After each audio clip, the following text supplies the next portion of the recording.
All right, it's 101. I'm going to get started here because we have a lot of ground to cover and a lot of really awesome presentations. So without further ado, hello and welcome to the Invasive Mussel Collaborative webinar series. We have three excellent speakers who have agreed to share their work with us today. Presenters include Courtney Larson with the U.S. EPA Office of Research and Development, Great Lakes Toxicology and Ecology Division in Duluth, Minnesota.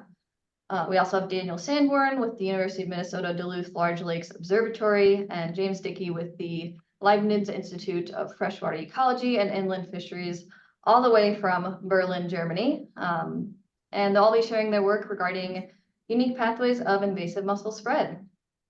So my name is Nicole Angel. I'm joined by my two colleagues, Teresa Greninger and Ceci Weibert with the Great Lakes Commission, and I will let both of them introduce themselves very briefly, and then we'll get into the meat of the webinar. You can go first, Teresa, if you'd like. Hello, everyone. I'm so happy to see so many people here for this webinar today. I'm Teresa. I'm a senior program specialist with the Great Lakes Commission, and I work on a lot of AIS programs, including the Invasive Phragmites Collaborative, Invasive Mussel Collaborative. I want to thank our presenters for being here today, and good to see everyone here.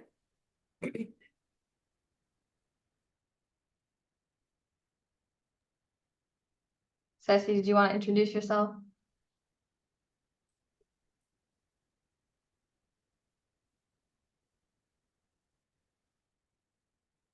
Ceci is having a hard time unmuting. Let me make you a co-host real quick.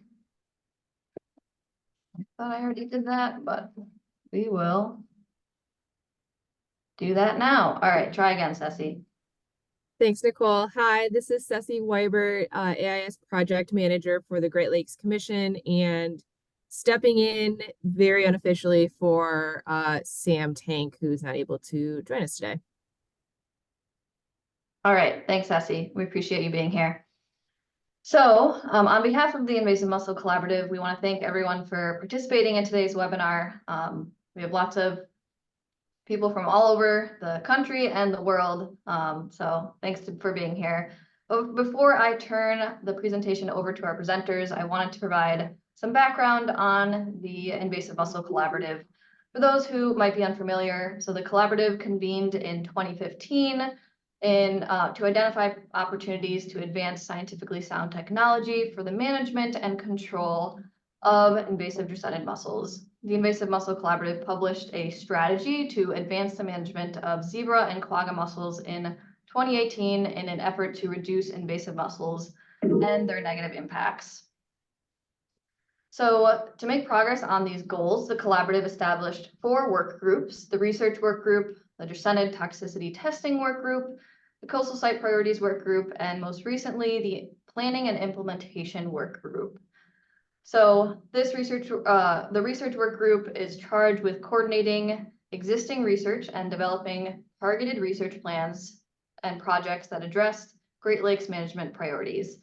About half a year ago now, the work group released a mapping tool to help protect the Great Lakes Basin from the impacts of invasive mussels.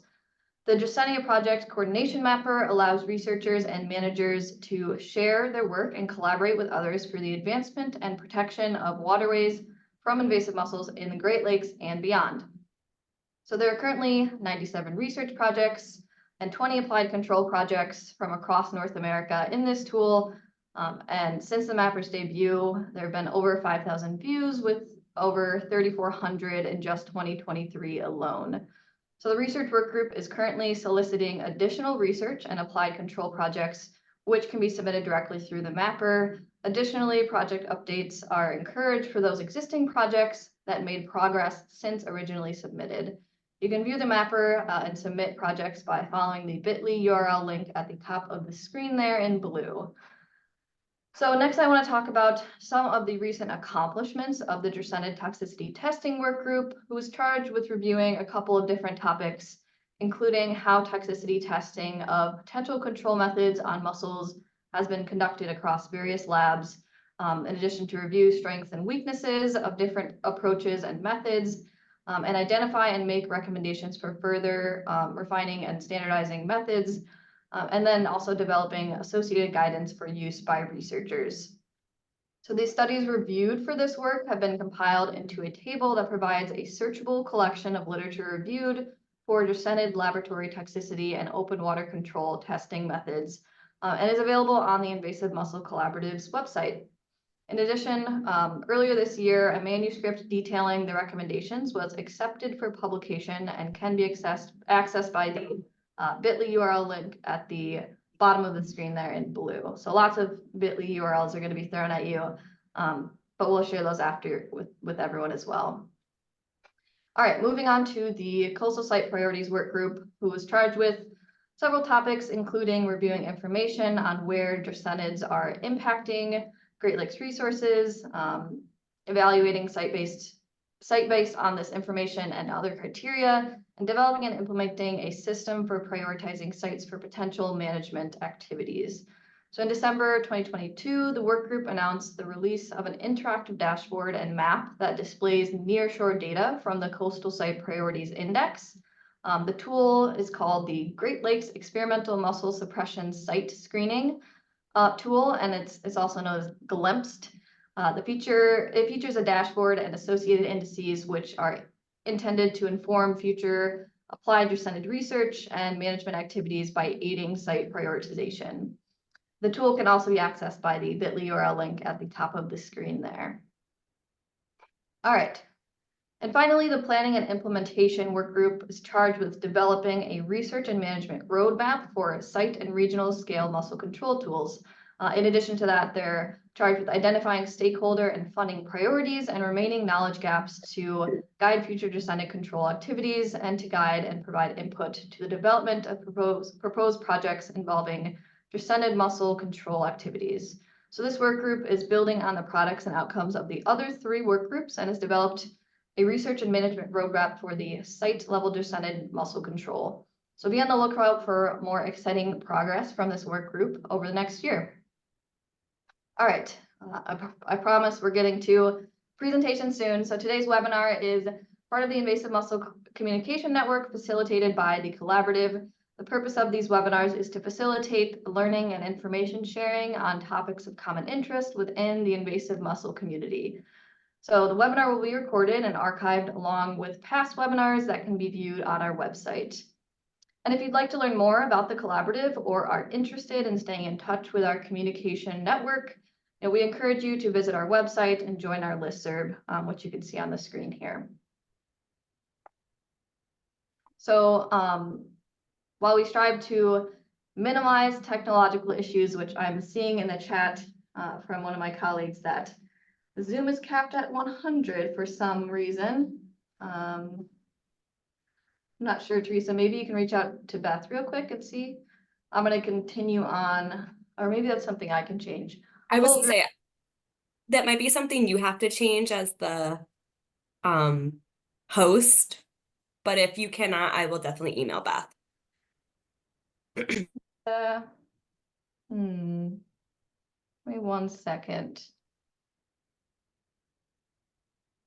I'm wondering if it's a GLC Zoom limitation. But I'm assuming we've had more than 100 in webinars before, so we've obviously been able to accommodate that amount. I would say if you could email Beth. Oh, Beth is out of office. All right, we will continue on because we have lots of great presentations and the recording can always be shared afterwards with folks who weren't able to access. All right, so like I said, while we strive to minimize technological issues, they are inevitable, as you can see, and we apologize for any that do arise. But I'll just get through some logisticals things before we start the webinar, just some technology stuff to get out of the way. So the audio for this webinar is automatically streamed through your computer speakers, unless you choose to call in using the connection information sent out in the registration. So in order to minimize the potential for interruptions and background noise, we've automatically muted all attendees, and attendees will remain muted with webcams disabled throughout the webinar. We do encourage and will accept written questions from attendees during the webinar. And if you have a question, just type it into the chat, signified by that green bubble at the bottom of the screen. However, we will save Q&A until the end of all presentations. If you're experiencing any technical difficulties, you can just message Teresa. Her email is on the screen, or you can email or direct message her through the chat function. All right, and with that, I'm going to end my slides, and Courtney, you can start pulling yours up. And it's with my great pleasure that to introduce today's first speaker, which is Courtney Larson. As mentioned before, Courtney recently started as a biologist with the EPA Office of Research and Development, Great Lakes Toxicology and Ecology Division. Prior to that, she received her bachelor's in biology from Wartburg College and a PhD from Michigan State in entomology and ecology, and was a postdoc at the University of Minnesota and US EPA Duluth. In her current work with the EPA, she uses morphological and molecular techniques to investigate freshwater communities and invasive species. Thanks again so much for joining us. And Courtney, you can feel free to take it away. Great. Can you see my slides? Yes, we can. Awesome. Thanks. Well, hello, everyone. I'm excited today to talk about some ongoing research we have on the Dreissenids in Lake Superior using some new methods with eDNA and some conventional methods. And this project has been going on for over 6 years now. It's been a large team of collaborators and institutions and funding sources. I absolutely want to acknowledge those right off the bat. This started even before I came to the EPA. And so I want to start off with saying what a great team we have. So as invasive species scientists, we know that the theme of today's webinar, unique pathways of spread, invasive species spread kind of not in a linear fashion. First, you have to have an invasive species that comes to a new geography, but after it's come to that new geography, it actually has to be established and have a population that's reproducing. And then once it's established, it can then spread to new ranges within that geography. But this actually happens in a minority of the cases. A lot of times these invasive species are not introduced to new geographies. They don't become established.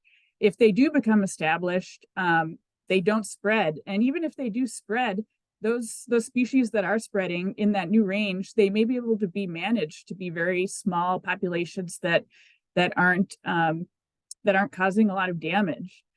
And so with the invasive mussels of the Dreissenids, their life history have been made it so that they can be a very, very damaging invasive species that has made it through this pathway in North America, in the Great Lakes. But it hasn't spread everywhere yet. And figuring out those pathways of the invasion, those unique pathways, are really important to its management.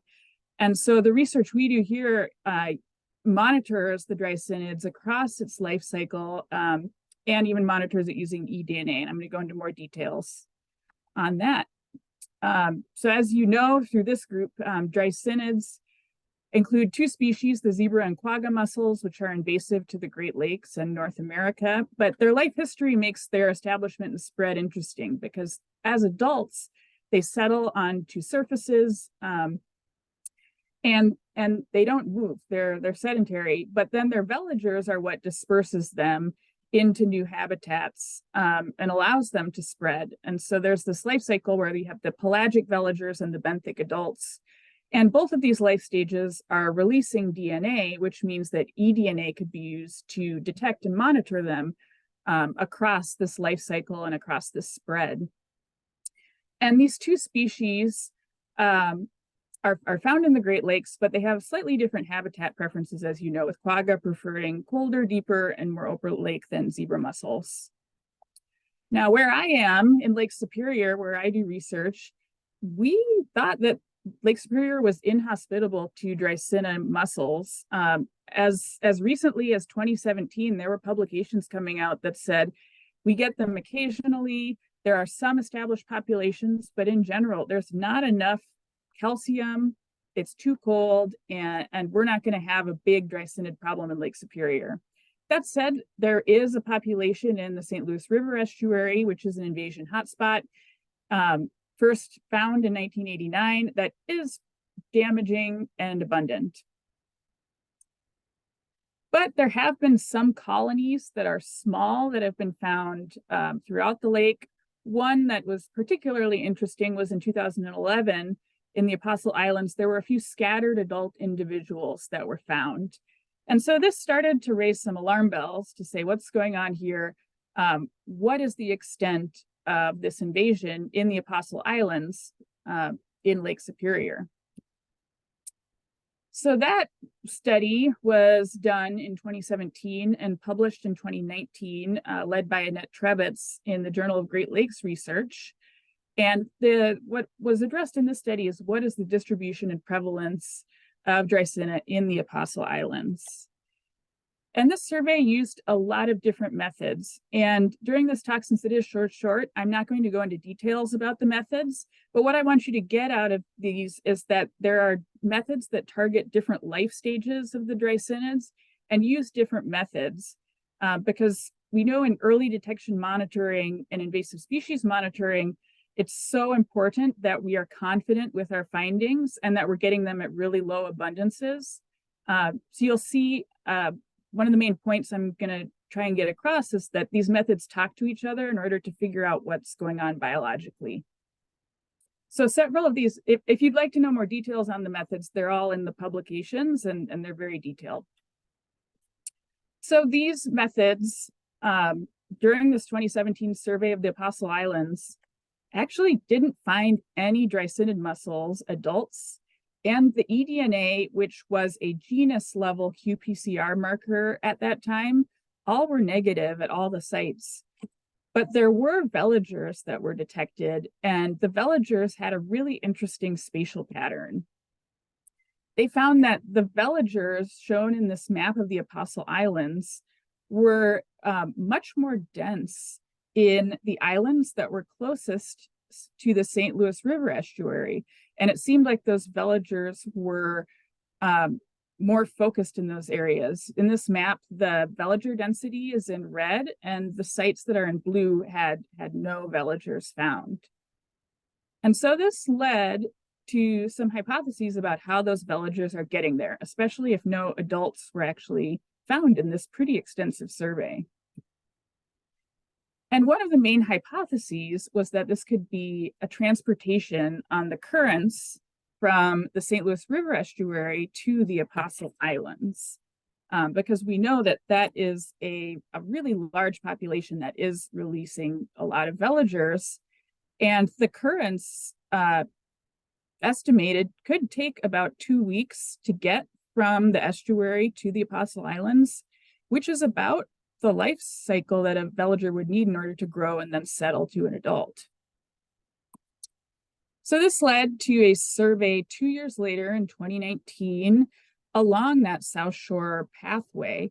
And this was published in 2022 in Frontiers in Marine Science. That publication has much more details than what I'll talk about. So we did a survey on 8 sites on a spatial gradient from the St. Louis River estuary source to the Apostle Islands potential sink of the veligers, of using zooplankton toes and some substrates, but also a species level qPCR marker. And so this marker wasn't just able to say that there were Dreissenids there, but was able to say whether they were zebra or quagga mussels. So it was a really good technological advance to be able to get to a species level resolution. And then we also looked at some abiotic factors, because we know that along these pathways, even though there might be a mode of transportation, if they're limited biologically by some of these physical and chemical forces, it may not be a viable pathway. We know Lake Superior could be too cold, not have enough calcium.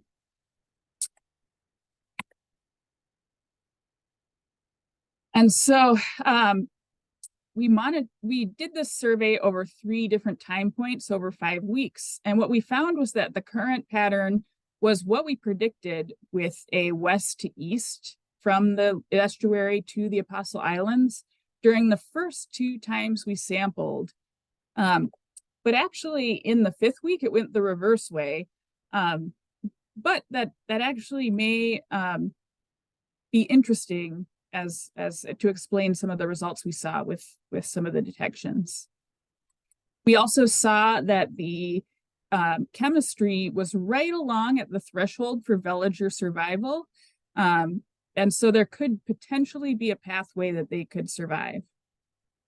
Now I'm going to show some graphs with our results, and I want to orient them to you before I show the actual points. On the x-axis is the distance from the St. Louis River estuary, with 0 being at the estuary, and for points closer to 75 is the Apostle Islands. And each panel is a different week of those 3 time points. And on the y-axis is the volumetric density of the veligers within the zooplankton toes. And what we find is that there is a log scale decrease in the veliger abundance along this along the spatial gradient. And so this does support the hypothesis that there could be some type of almost a conveyor belt of veligers from the estuary to the Apostle Islands. In these graphs, these are the species level qPCR eDNA detections of the zebra and quagga mussels. So we're able to find a similar pattern of log scale decrease in abundance along the South Shore, but also we're able to see that this is how the different species are both present and decreasing. We were a bit surprised to see how many quagga mussels are in Lake Superior. We thought this would be dominated by zebra mussels, and we do see some quagga, which is one of our remaining questions I'd be interested to discuss more with people, is what's going on with quagga mussels in Lake Superior. Because as far as we know, the adults that are collected in our ongoing monitoring of the estuary and other adult populations are mostly zebra mussels. You'll also see that in week 5, that week that there was a little bit of a weird current pattern, we have less DNA detections. And so when the currents were not what we thought were the normal currents of west to east, we see less overall DNA. So from the 2019 survey, what we find is multiple lines of evidence of a potential invasion front for Dreissena along the South Shore of Superior. And one thing I should mention is that there were a few samples that eDNA detected Dreissena, but there were no veligers found using our original method of subsetting those zooplankton toe samples. But when we did a more thorough search of the entire zooplankton toe sample, we would find one veliger that hadn't been detected earlier. And so this shows that these methods can iterate on each other. If you get a positive detection in eDNA, maybe it's worth a second look in the physical sample. And these methods are talking to each other and corroborating each other in order to make conclusions. Another main conclusion was that as these conditions fluctuate along the threshold of survival, there can be environmental change that can create a window of invasiveness that could support Dreissena spread. And so monitoring along on a wider spatial area was important to us, which is what we did in the summer of 2022. We expanded our spatial coverage of our monitoring for Dreissena in coordination with the CSMI sampling efforts of Lake Superior. And we also did a more extensive search for adults in the St. Louis River estuary to see the species composition. And these samples are still being processed. So I won't be able to discuss what we're finding in all of our results yet. And I want to mention that these are preliminary. But we did find some really interesting patterns, especially interesting was that Dreissena were present in all of our sample types, whether those were for adults or for veligers or for eDNA. We found positive hits in all of them. And I think that's really different than what was found in 2017, when we weren't finding any adults in the Apostle Islands, and most of the toes and for veligers and eDNA were negative. So something seems to be changing in Lake Superior, whether that's we're getting better at detecting things or there are changes in patterns. I think that's worthy of discussion. So throughout Lake Superior, we found veligers in 3 samples. As you can see here, these 3 red samples show where veligers were found in the zooplankton toe. But what I'll mention is that this was a preliminary search of less than 1% of the whole sample. And so based on some of our other results, we're going to be doing a more thorough search of some of these samples to see whether this may not be the optimal way to detect veligers.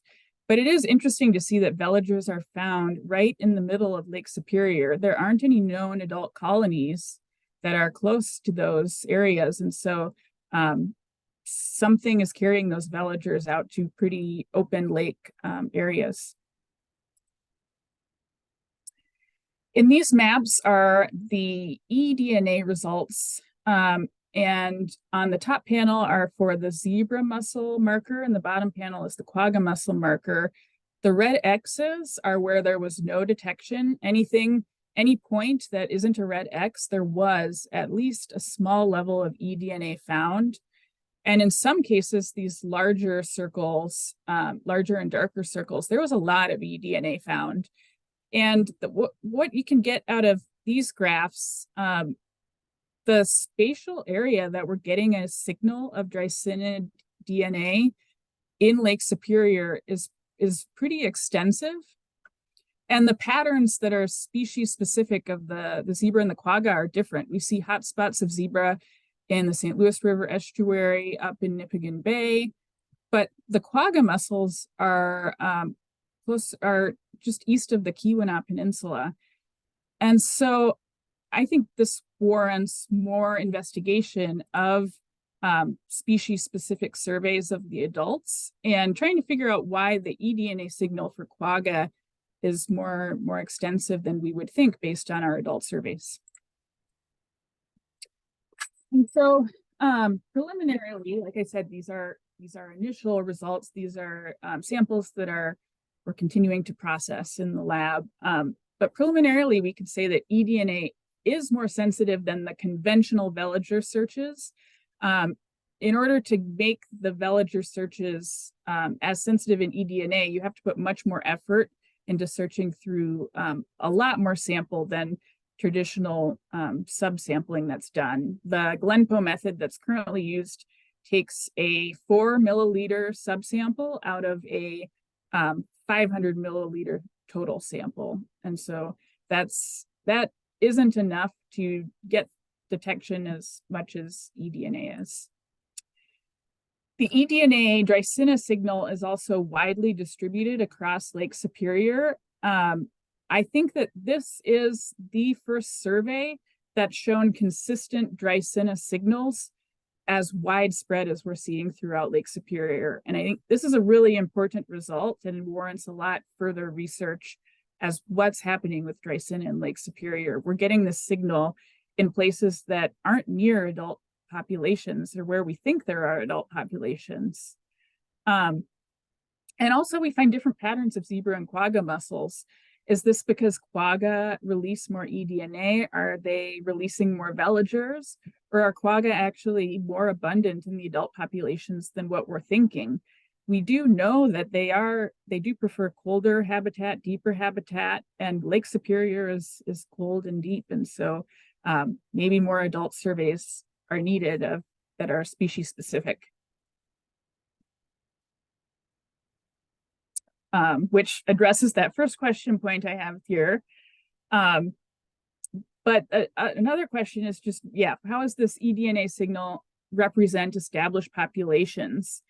When we get this eDNA signal, we don't know whether this is a veliger that we're getting eDNA from, or if it's loose eDNA, and if there's a way to use different techniques in order to see whether this eDNA represents an established population or a pathway from a veliger, and how this interacts with environmental conditions. Is this DNA just transported over long distances over time? Can we actually model environmental conditions in tandem with these early detection techniques in order to optimize where we do sampling, which I think Daniel will have a lot to say about that in the next talk. So before I conclude, I want to revisit this this diagram I showed earlier about these unique pathways of spread for Dreissena and put it into the Lake Superior context. We know that there are several very established populations of zebra mussels and small populations of quagga mussels in Lake Superior, in the St. Louis River estuary, and in Thunder Bay. And we also know that within the past decade, there have been new range expansions where there's adult populations in places like Isle Royale, Apostle Islands, Nipigon Bay, and these are for the most part being contained. We don't know whether they are actively reproducing or not. I think maybe some people in this talk know more about this, and I'd be interested to hear more information about where we think these populations are, whether they're being controlled effectively or whether they represent reproducing populations. But these surveys and how we detect them in these places are done by adults. These are adults that are reproducing, and we're seeing them somewhere in the stage here where they're established, they're spreading to new range. Maybe some of these actually we can consider established populations now. But through these surveys of Lake Superior, we're finding veligers and eDNA that represent this other pathway where we have established populations that are spreading, but they're not actually establishing in that new range. And so finding these pathways really help us to optimize our monitoring and optimize management efforts in order to prevent these new range expansions from becoming establishments. And so my 4 take-home messages are that the eDNA surveys provide complementary information to the conventional methods in early detection monitoring of Dreissena. Methods can iteratively build on each other over multiple surveys as technology develops, management concerns change, and research questions arise. The Dreissena mussels can spread along surface currents through inhospitable habitat to establish in new locations. And the species level monitoring throughout Lake Superior will be really important as surface currents and environmental conditions change with an altered climate, which Daniel is gonna take on in the next talk. Here are the 2 citations for the papers that I presented on and my contact information. I'm really interested to hear more during the Q&A and in future discussions. So thank you for allowing me to present.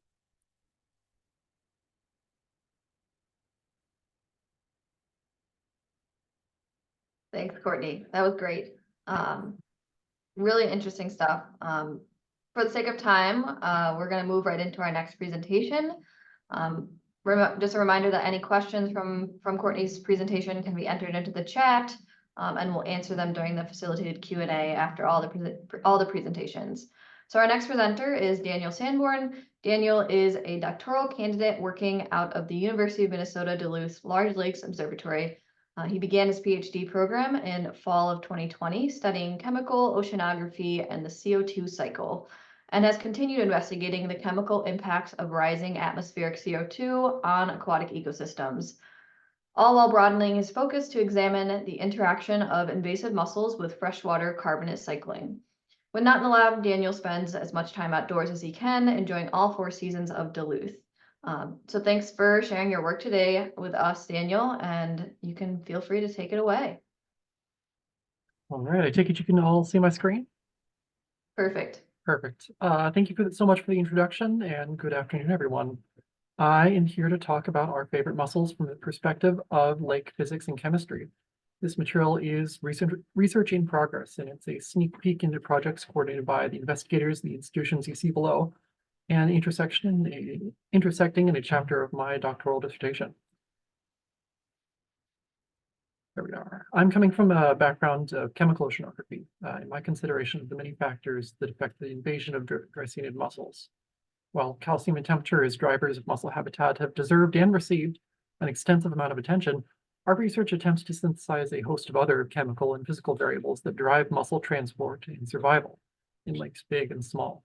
This presentation is split mostly into two main branches of work, which I'll attempt to knit together: the physical transport and the chemical habitat.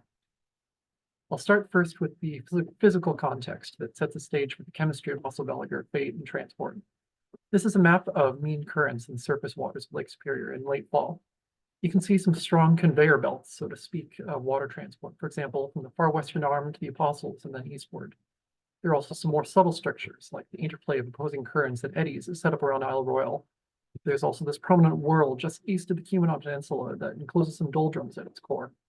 Particles that get caught in these structures are going to experience transport that depends on their starting location, their release time, and stochastic events like storms. I'm interested in what happens when a mussel veliger moves from a source population to a new location. Where does it go? How long does it take to get there? What chemical conditions does it experience along the way? Where might it settle out? Will it survive there? These questions are really at the core of a technique called particle tracking, which is combining computer models of water flow with equations relating water flow to particle movement. We've built a particle tracking model for Lake Superior, which combines the high spatial resolution of the NOAA-produced LSOPs at left with a freely available particle tracking package, Ocean Tracker. At the moment, we're only considering Lake Superior, but this framework is pretty readily and rapidly extensible to the other Great Lakes. The result is a description of the paths of particles placed in Lake Superior at a given time and location, as well as a description of the relationship to areas of interest, for example, the Apostles outlined in green here. What counts as veliger? I've already implied that we can use this model for Dreissena veligers, but as far as the computer is concerned, particle is a particle. We could equally describe other planktonic and larval organisms, microplastics, river turbidity, and harmful algal blooms with the same code. But we're here to talk Dreissena. Specifically, this research is connected with Courtney's work, asking two important questions about veligers and their eDNA. Where do they come from? And where do they go? Where do they come from is a slightly easier question to answer. Thanks to surveys like those produced by USGS as the Non-Indigenous Aquatic Species Database, we're aware of some hotspots of Dreissena mussels, even if it's not always clear which observations indicate permanent reproducing populations.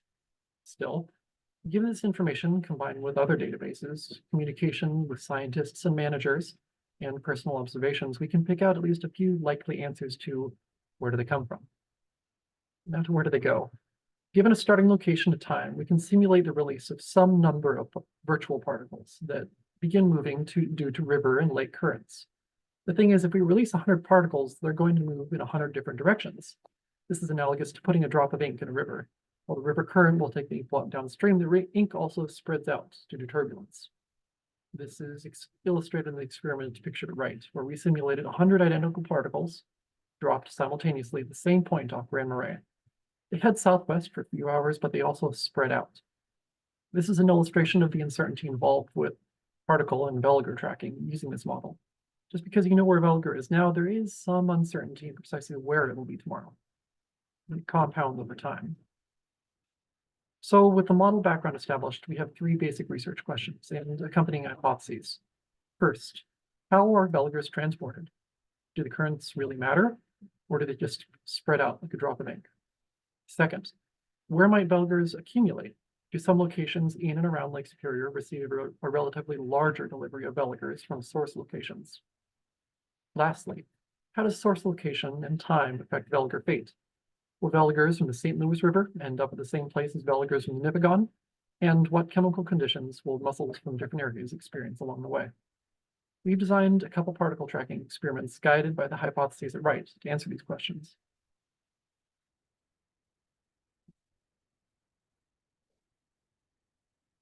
The very first thing that we did was drop a bunch of virtual particles in the St. Louis River and see where they went. The initial result shown here is what we call a spaghetti plot, agreed with our expectation and that of Courtney's paper last year that the average currents in the Western Arm drive particle transport up the South Shore. But just like in week 5 of their paper, things start getting tricky when we released 2 sets of particles, one at the Duluth entry and the other at the Superior entry. We just expected essentially equivalent transport. They're only a few kilometers apart, right? Not quite. Much to our surprise, the fates of particles released from each entry differed. Much of this difference was due to, here's where that week 5 reference comes in, a storm event during the simulated period, where the wind switched and generated ephemeral currents at one side of the Western Arm that drove the Duluth released particles in a different direction, up the North Shore. You can see some of the variability in particle transport in this animation of particles, released from the Superior entry and tracked for months. Clearly, it's not a smooth advection. Stochastic events like wind, waves, and stratification soon begin changing particle fates. And by the middle of the summer, particles released from the St. Louis River have touched nearly every part of the lake.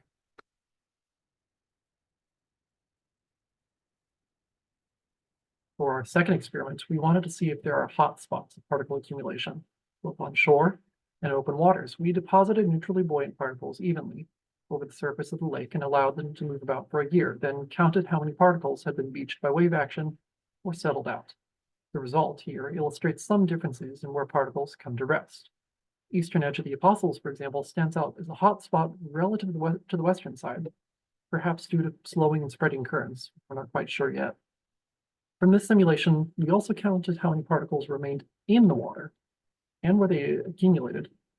So I never get tired of looking at this. Within days, particles coalesced into bands here at the surface, then experience eastward transport, presumably by prevailing winds and ice flow. Come stratification, the currents become more chaotic, and wind and waves homogenize particles, which still maintained bands, hotspots.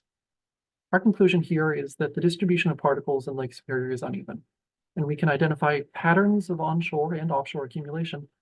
But further detail, like where a hotspot is going to be next Wednesday, is really difficult to confidently pick out of a simulation like this without better ground truthing. Lastly, we wanted to know how release location and time changes particles' fate. As veligers and Superior are frequently, I wouldn't say solely, released from its tributaries, I simulated transport from locations known or just speculated to host reproducing populations and produced heat maps as shown here. It's much more interesting and useful, however, to consider other tributaries. So we gave particles released from these 6 locations, starting on August 1st, 2023, which was intended to align with mussel spawning, 1 month to go where they would. And we generated heat maps of particle locations at the end of the month. The various plumes spread out over different regions of interest. This experiment is key, I think, to understanding the connection between real-world veliger and eDNA samples and their potential sources. If a veliger can survive only a finite amount of time in the open waters of Lake Superior, how far can it get in that time?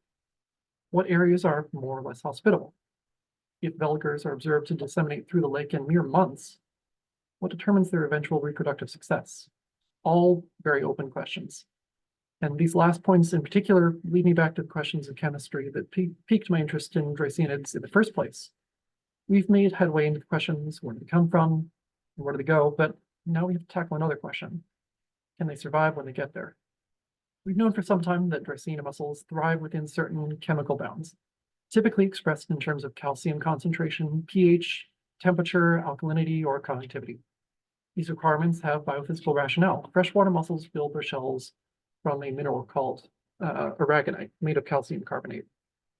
You must have the ingredients and the metabolism to construct it. You've probably seen this plot before from Courtney's research. It depicts chemical gradients of calcium and temperature along the St. Louis River plume, paired with mussel chemical requirements from the literature. The St. Louis River estuary evidently fulfills their requirements. They live there, they reproduce there, but the open waters of Lake Superior do not, most of the time, in most locations.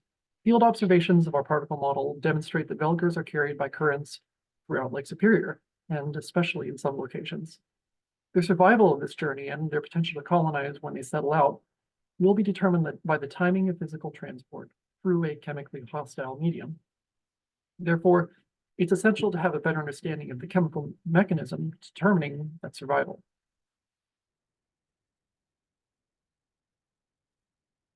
In our work, we're exploring the use of a single synthetic parameter that attempts to reconcile apparently conflicting habitat requirements by combining calcium, pH, alkalinity, temperature, and conductivity into a single value with thermodynamic and biophysical rationale. Aragonite saturation state comes from the world of marine biology, where it's proven to be a very valuable predictor of calcifying species habitat and survival. In the world of physical chemistry, this value tells you whether a mineral dissolves or not in a solution of a given chemistry. The components of aragonite, calcium and carbonate, are on the numerator, and the solubility product of aragonite is on the denominator. Marine bivalves don't survive in waters with some combination of low pH, low calcium, low alkalinity, or low temperature.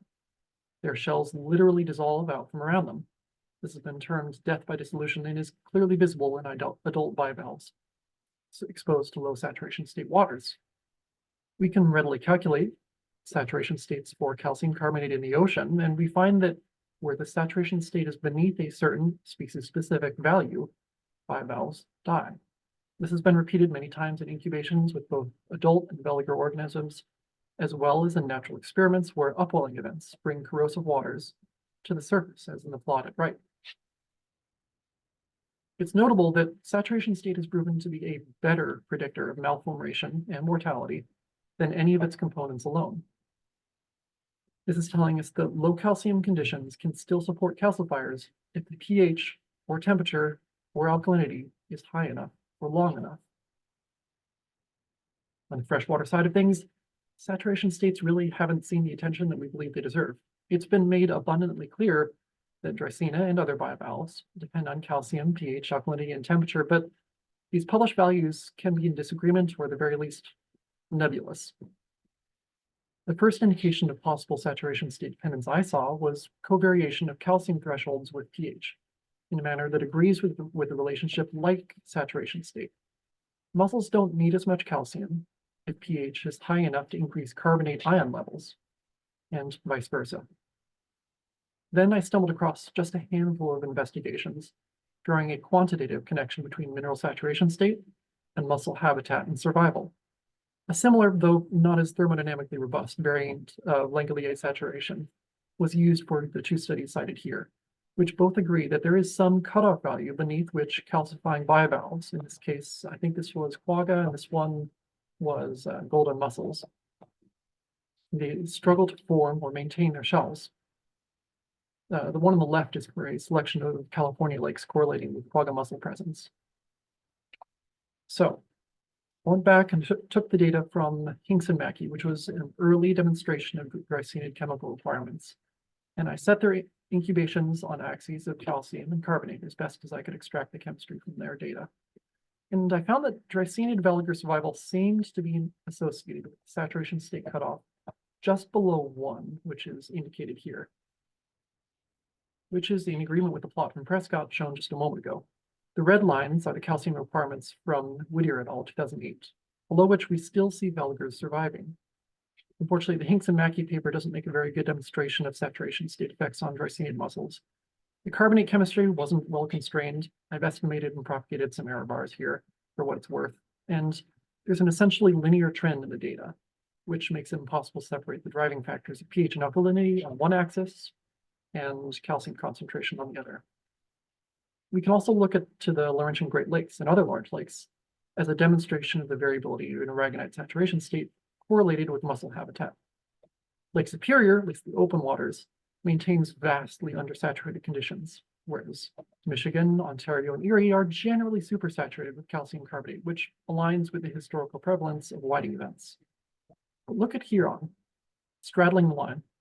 Certain regions and times are undersaturated, others supersaturated. This aligns with reports of thin shells or even pitting in Huron Dreissena mussel shells, which may be struggling to pull enough carbonate out of the water, even though they nominally have more than enough calcium. A handful of lakes doesn't make a great case, however, so we expanded the search to encompass the intersection of the non-indigenous aquatic species database and the water quality data clearinghouse. This yielded about 1,000 individual lakes hosting established mussel populations, as well as sufficient water chemistry data to calculate aragonite saturation state. We limited our search to just Minnesota, Wisconsin, and Michigan because these states have by far the largest number of paired observations. And they span the geochemical gradient of saltwater igneous to hardwater limestone drainages. And I've plotted median values of 4 potential predictor variables of mussel habitat in inland lakes, and separated the set of lakes with established mussel populations in blue from those with unknown mussel invasion status in orange. In each of the 4 cases, the distribution of mussel invaded lakes displays a restricted set of chemical conditions compared to the corresponding unknown distribution. We can infer that mussels generally prefer more ion-rich, more basic conditions, which is already known. It's important to point out, though, that calcium and alkalinity here and here both display a more nebulous lower boundary. Their capacity as predictors of habitat may be limited by this fact. The least nebulous predictor values, those with the sharpest cutoff of where mussels tend to live, appear to be pH and saturation state. As a first estimate of useful cutoff values for mussel habitat, I've indicated the 90th percentile values at the lower end of each distribution. Know that if you try to calculate the aragonite saturation state corresponding to the 90th percentile values of pH, alkalinity, and calcium, you end up with a much, much lower value. That's telling us that there are systems that host established mussel populations that transgress one or more of the traditional predictor variables, not, crucially, saturation state, which accounts for higher concentrations of carbonate or calcium, making up for deficiencies in the other. The saturation state cutoff of 0.47 that we see here also appears to agree with the data from Hinks and Mackey, Prescott, Oliveira, as well as the other literature studies in the same vein, some of which I've cited. These data establish the potential for aragonite saturation state as a useful habitat and invasion predictor variable. We have insufficient information to say that it's a better variable than the other 3. I also haven't taken the time to separate out zebra and quagga mussel sightings because they weren't available in this data. We really need carefully controlled incubation and physiological studies, as have been conducted at marine laboratories also investigating saturation state. One last graph. I plotted calcium versus carbonate for this set of about 1,000 lakes, or about a subset of them, and a curve indicating the saturation state cutoff of 0.47 we determined, and there's a red line indicating the calcium cutoff that we determined. This plot illustrates how a calcium-based cutoff would exclude lakes with too little carbonate for mussels, while a pH-based cutoff can't constrain carbonate ion concentration alone. Variability in alkalinity and temperature can cause pH and carbonate to change rapidly. Lakes below the black line appear to be inhospitable to Dreissena mussels on a thermodynamic level. Either they must expend an unsustainable amount of energy building and maintaining a shell, or experience death by dissolution. So goes the theory. So we've hypothesized that aragonite saturation state has the potential to constrain mussel habitat. We know that Lake Superior's water circulation transports mussel veligers from a hospitable estuary through the waters of a lake which would corrode aragonite, and to new locations with an unknown saturation state. I calculated the average saturation states for the St. Louis River estuary and the open lake from bottle samples that we collected for the last 2 years, and found that the gradient between them seems to transgress the survival boundary postulated based on the inland lakes data. This means that veligers transported from the St. Louis River plume on their 2 to up to 4 week journey to the Apostle Islands or elsewhere are exposed to inhospitable water chemistry. The physical drivers of particle transport and water mixing dictate the dose, if you can call it that, of corrosive undersaturated waters. Dose response is much more complicated. It might depend on juvenile or adult mussels. It might depend on how much food they're given. And again, it requires careful incubation studies that should be the next steps in this research. Much as I would like to talk about carbonate chemistry forever, I am going to finish up with a couple of important takeaways and a selection of questions. Pick the ones that apply to you. We found that physical drivers of particle transport indicate uneven delivery of veligers in Lake Superior, which are mediated by its currents. These currents also expose veligers to chemical gradients which determine their survival, which we've combined into a single index of saturation state, which deserves more freshwater attention. This research in progress really opens the door to a host of questions regarding particle tracking and saturation states, which I'm looking forward to investigating and publishing in the near future. With that, I will wrap up. I'm very grateful to the people listed here as well as the Invasive Mussel Collaborative for this opportunity to speak, and Noah Glurl and the National Park Service for their support. I welcome your questions, and please feel free to reach out to me.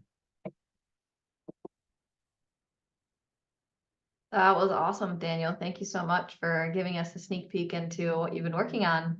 Great piggyback off of Courtney's talk, and those particle distribution maps are really interesting. So thanks for sharing. And remember, folks, to put your questions in the chat. We'll get to those after our final presenter. So our final presenter is James Dickey. He is an invasion ecology postdoc at the Leibniz-Institute of Freshwater Ecology and Inland Fisheries in Berlin, Germany.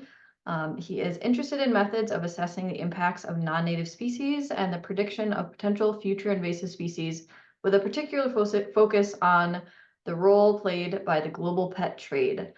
So thank you, James, for joining us from halfway around the world. I know it's probably almost nighttime for you, but thanks for being with us today, and we're excited to hear about your work. So without further ado, you can take it away. And we're in not in presentation mode, so if you want to click at the top of your, should be a duplicate. Wait a second. What's going on? Right. Do you see it? Wait a second. So go to display settings at the top there. Yeah, we're good. Yeah. Yeah, and then duplicate. Okay, we're good. Perfect. Wonderful. Super, Thanks so much. super. Okay, yeah. Hi everyone. I'm James. I'm a postdoc here in Berlin, and today I'm going to be talking to you about the role of the pet trade in the spread of invasive species like zebra mussels. Now, I'm sure I'm preaching to the choir here, but the global translocation of animals and plants can have a whole host of negative impacts. We currently find ourselves in the middle of a sixth mass extinction, and invasive species are one of the main drivers of this. This has been highlighted quite nicely by the recent IPBES report, which says that invasive species play a key role in 60% of global plant and animal extinctions. But as if that wasn't enough, they cause huge annual costs, as well as having negative impacts on ecosystem services, human health and welfare, and global food security. Now, we live in an increasingly globalized world, and as a species, we benefit a lot from that, says the guy who is talking to you from the other side of the Atlantic.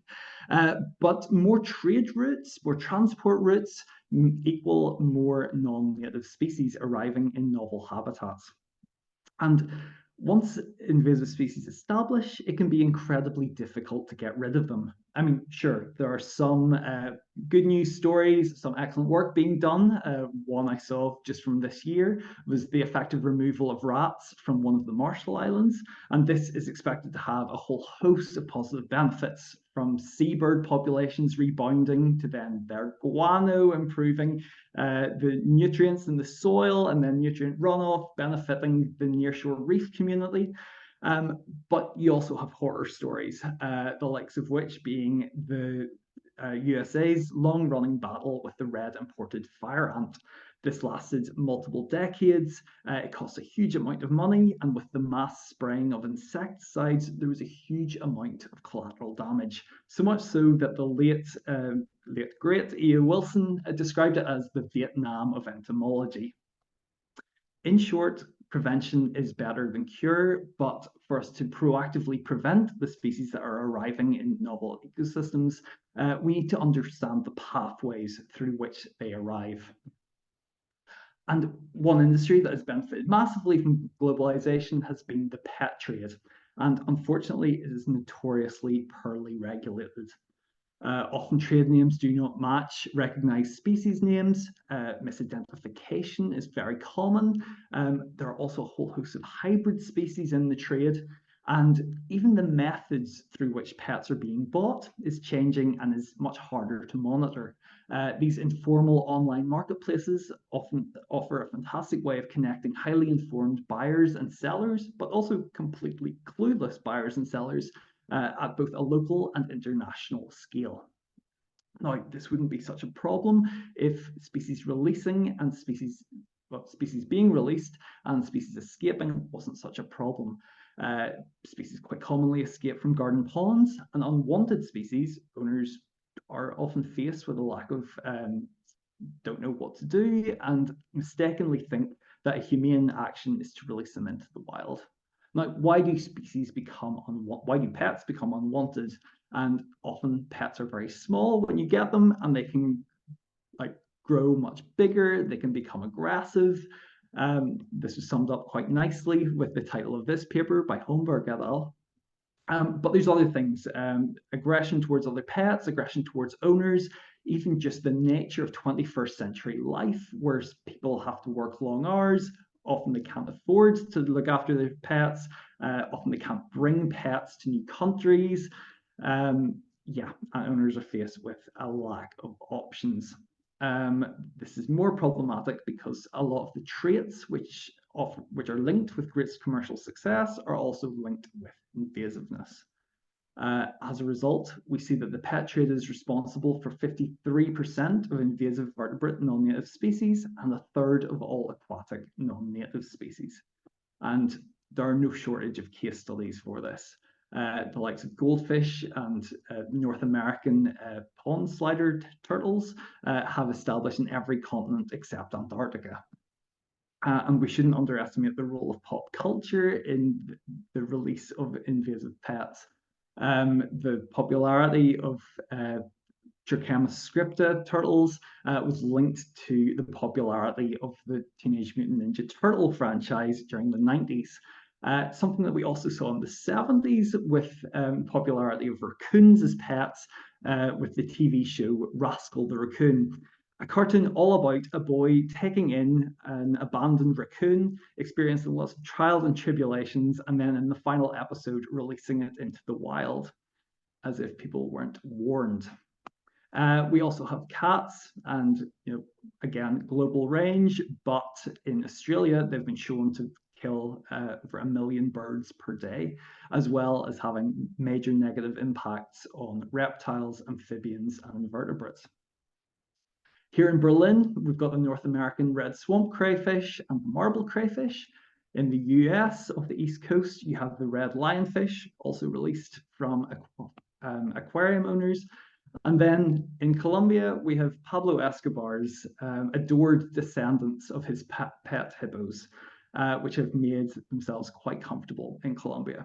But I hear you ask, what does any of this have to do with zebra mussels? Well, we're getting there. The pet trade not only spreads species that are being sold, but also these commensal, incidental, hitchhiking species that are associated with them. One study from 2010 by Ian Dugan looked at households in New Zealand and found 55 incidental invertebrate taxa, so cladocerans, copepods, nematodes, and found 6 which had already established in New Zealand, but 8 which had never previously been recorded in the country. And this area is gaining a bit more attention. Recently, there have been hitchhikers found amongst gastropod mollusks, amongst pet crayfish species, and amongst freshwater shrimp. But the highest profile example came in 2021. Let's go back in time to the 25th of February last month. Joe Biden had just been sworn in. A month from now, a giant container ship will get stuck in the Suez Canal. We're in Seattle in a Petco branch, and one of the employees is just about to discover something strange amongst a batch of merino mothballs imported from Ukraine. What he does is post the sighting to the non-indigenous aquatic species database, and this triggers a kind of treasure hunt, which then leads to the mussel being found in 21 states, and then in Canada, where it's found in over 600 locations. This then leads to the pet stores halting all sales of the mothballs and a very targeted media campaign. A similar situation was happening on the other side of the Atlantic with zebra mussels also found in mothballs in Czechia, imported from Russia. A year later, an increasingly world-weary postdoc had just ordered 75 viviparous snails. This is a native European species of snail, and he wanted them for what turned out to be fairly ill-fated animal behavior experiments. Having got them into the lab, he was watching them and noticed something strange on one of the shells. And then something else strange on another one of the shells. After ringing his boss, sending her a picture, getting her into the lab, they realized that they might be onto something. And then they begged Reed Brennan, who was our kind of go-to genetic ecologist or ecological geneticist. I'm not sure what he prefers. But yes, we got him to work his magic, and essentially he proved that we had zebra mussels amongst the snails. But what does this mean? I mean, Guy finds some zebra mussels amongst some snails. This isn't exactly breaking news, but it kind of is, because these snails are a native European species. Germany is part of its native range, and they are advertised as being suitable for garden ponds. In a parallel universe, those snails did not go to an invasion ecologist in a research institute in Kiel. They went to someone who possibly just chucked them into their pond without giving them too much of a thorough look at. And that's a problem, because escapes from garden ponds is a major pathway of freshwater species introductions. A second, slightly bigger issue here is that one of the solutions that has been proposed for dealing with the pet trade in terms of its spread of invasive species is to have a list of low-risk species and to have those be sold instead of riskier ones. But now, how do we define risk? You know, this is a native species of snail. By any logical kind of risk assessment method, this should be relatively low risk. But if these are being transported with one of the most notorious invasive species attached, then that's incredibly problematic. Now, unfortunately, there are still a lot of questions that we have. What conditions were these snails being held in before they made it my way? Is this common practice? Were they being held in outdoor ponds, and that's how they came into contact with the zebra mussels? Another question is, what other native species could also be shipped with zebra mussels hitchhiking? I've seen plenty of pictures from North America of crayfish species covered in zebra mussels on their carapaces. And here it's a similar situation where we have the native Astacus asticus, again advertised as being a species suitable for garden ponds. And of course, that's a species capable of overland dispersal, so actually could be even riskier. In summary, much better awareness and biosecurity is required, but probably what we need are some sort of biosecurity audits. Perhaps Courtney addressed the use of eDNA as a way to tell, which of these which of these pet stores and their suppliers have these issues with invasive species. Also with the North American situation, I'd be curious to know what the kind of long-term legacy of that was. Did it lead to any stricter biosecurity measures? Also, the fact that it essentially relied on one Petco employee to halt the spread of the species across North America suggests that maybe more checks and balances need to be in place. Now, some other research from my time here in Germany has looked more specifically at the species that are actually sold in the pet trade. And this is from a recent paper that just came out. And essentially, it started with a big survey. I looked at pet stores, I looked at pet websites, and I looked at one of the most commonly used online marketplaces. And essentially, that gave me a list of 669 species, of which 651 are non-native species.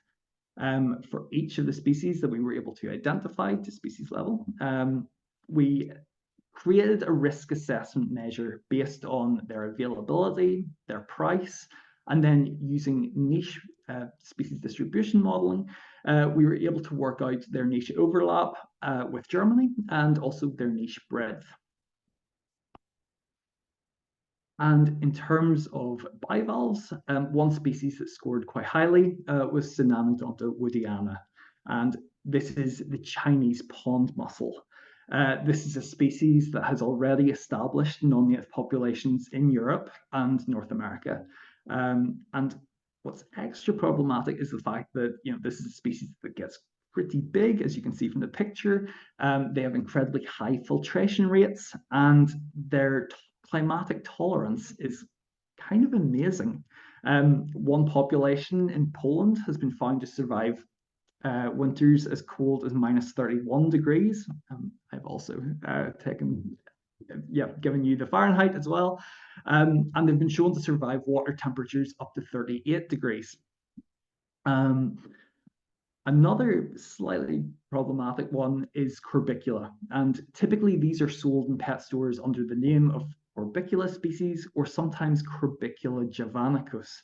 And one report from Poland actually showed that the widespread invader, the Asian clam, Corbicula fluminea, was actually just being sold under this name in Polish pet stores.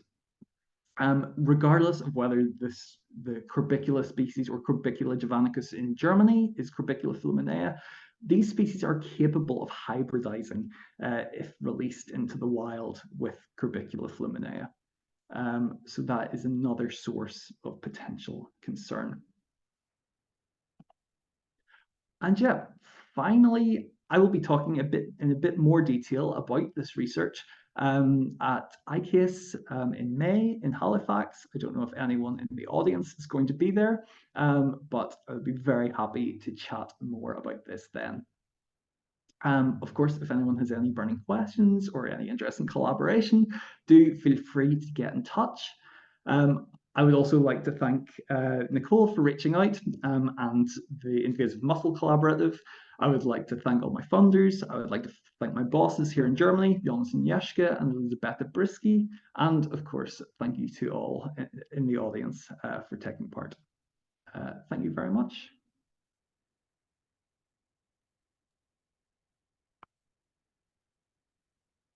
Thanks, James. That was amazing. Really interesting work. I have a few questions myself, but we'll let others give their Q&A. As a reminder to participants, you can put your questions in the chat. We do have a few that have rolled in throughout all of the presentations. So we'll start with those. But first, a big thank you to Courtney, Daniel, James. We really appreciate you being here and sharing your work with us. So the first question is for Courtney. Courtney, somebody said, NPS has also been using scuba to look for adult Dreissenids on reef areas around the Apostle Islands for several years and have found similar patterns of adults on reef/shoals within the islands. Eagle Island shoal at the west end of the Apostles always holds much higher numbers of adult zebra mussels, and the east side of the Apostles appear to have fewer adults. Yeah, I think these types of observations on the ground are really helpful for us to piece this picture together. And so, yeah, I really hope we stay in contact about observations like that so that we can piece together this puzzle of where the signals are coming from. So that's great. Thanks for sharing.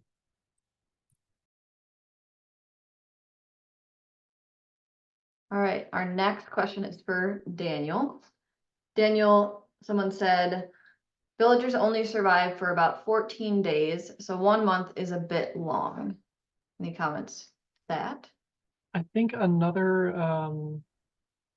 Leo Berlikova also mentioned correctly that it depends on water temperature, that they survive longer at lower temperature, which is totally correct. One of the early papers to come out, McMahon 96, described them lasting not just weeks, but perhaps months at extremely low temperatures.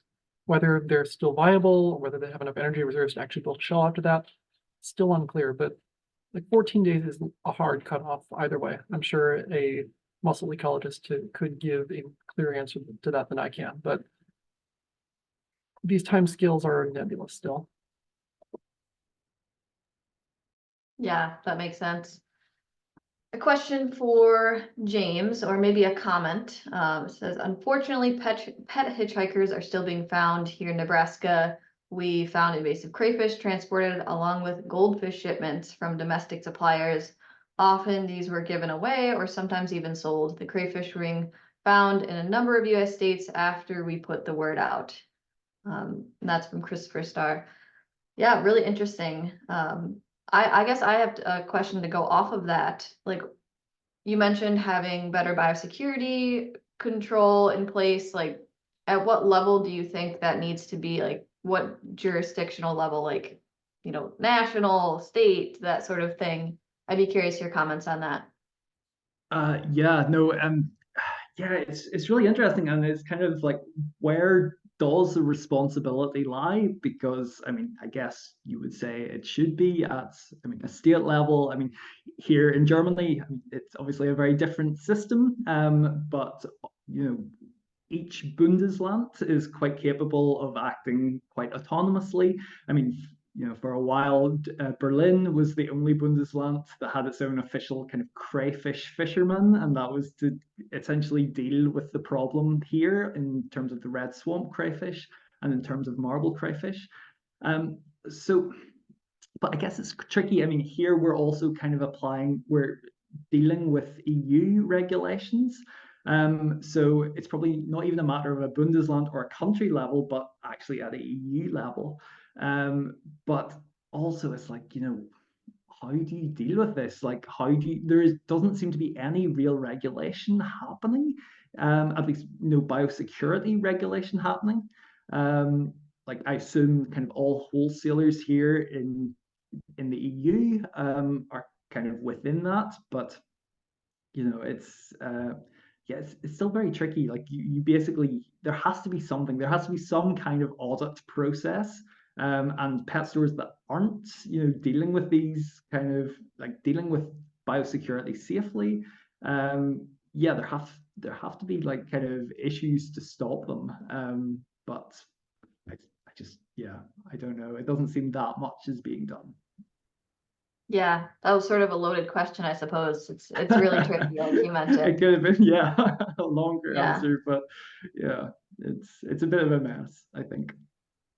Yeah, well, hopefully we make strides in the future towards finding a solution. Our next question is for Courtney. When sampling eDNA, did you find differences in detection between surface samples and benthic samples? From Heather Evans. Yeah, that's a great question, and it's something that a lot of our eDNA surveys have been trying to tease apart, is the methods and optimizing where you should sample. And so we actually did take samples at the bottom and at the surface for this study, and we did not find any difference. And so we actually pooled those so that we could see variability and treat them as two samples. So we did not see any difference between surface and bottom for this study. And that seems to be pretty consistent with a lot of eDNA surveys in lakes. And in some of our other work, we've seen that actually the surface gets more eDNA than the bottom, even if it is more of a benthic species. And so I think in a lot of our ongoing studies, we've been either taking samples at both and then pooling them if they look similar, or even just taking a surface grab and calling it good, because it tends to get most of what we're trying to detect. But the best method, I think, is we're still trying to figure out. Yeah, that makes sense. Interesting. I don't see any other questions in the chat. I did have one question for James about the what was it? What was that massive snail or the clam? Oh yeah. Yeah, so Cynodonta woodiana, the Chinese pond snail. Yep. Yeah, that's what it was. Chinese pond mussel, I should say, sorry. I'm curious about their ecology. Do they, like, you know, zebra mussels grow in like a clump with others? Like, they're so large. Do they grow in like a clump with others, or is it singular? Or just considering how they might spread in multiples, like, is that a risk? I mean, that's actually a very good point, because obviously, you know, with zebra mussels, you have them clinging onto things, which is one of the main reasons for them being spread. And this wouldn't be capable of that, but it's probably very similar in terms of its spread to the likes of Asian clams, so like Corbicula fluminea. But yeah, I don't know. I mean, they live in relatively high abundances. And again, their high filtration rates then have major impacts on the systems where they establish. And yeah, it very much looks like they will be, especially under climate change, they'll be capable of outcompeting native bivalves. But you're right. I think the dispersal would be more kind of deliberate. So less accidental dispersal, more here is, you know, a pond mussel I don't want anymore, I'm going to get rid of it, kind of thing. Yeah, that makes sense. I was just curious because that thing was massive. Interesting. Looks like we have one question for Courtney. Were native species also sampled and recorded at all during the surveys and or simulations? From Amber Olson. Yeah, I love questions where I can show my supplemental slides. So this was a great one. So if you can see this slide, let me see if I can make it larger. So actually, one of the things we did in this survey was to look at the full native zooplankton community along the South Shore. And like I said, we were trying to find multiple lines of evidence that there might be things that are coming from the estuary that are transported in currents. And so we actually found a few species that are really indicative of the estuary. They're super common in the estuary. We're more likely to see them than in the open lake.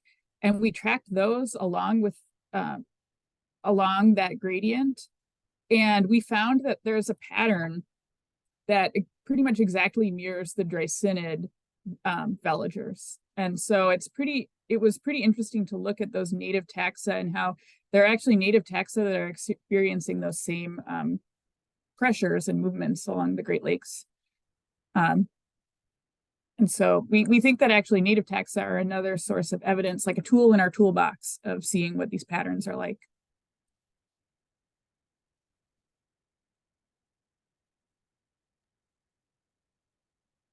Interesting. All right, let's see if any other questions have rolled in. I'm not seeing any in the chat.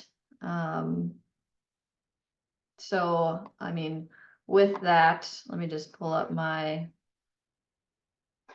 closing slides here. And of course, you can always send me questions or any of the presenters who had their emails up on the screen if you have any questions afterwards. But with that, we'll give you 6 minutes back in your day. But thank you again to James, Daniel, and Courtney. We really appreciate you being here and presenting your recent work. A big thanks to everybody that came and showed up from all over the world. And as a reminder, the webinar has been recorded and will be posted on the Invasive Mussel Collaborative website in the next few days. Here is the link to that website. I'm hoping to get the webinar recording out a little bit sooner, just because we did have some technical difficulties with allowing people in the Zoom room. So we do apologize for that. But if you have any additional follow-up questions, feel free to email me or the presenters or any of the GLC staff on the call. And with that, we'd like to again thank everybody for coming and have a good rest of your day.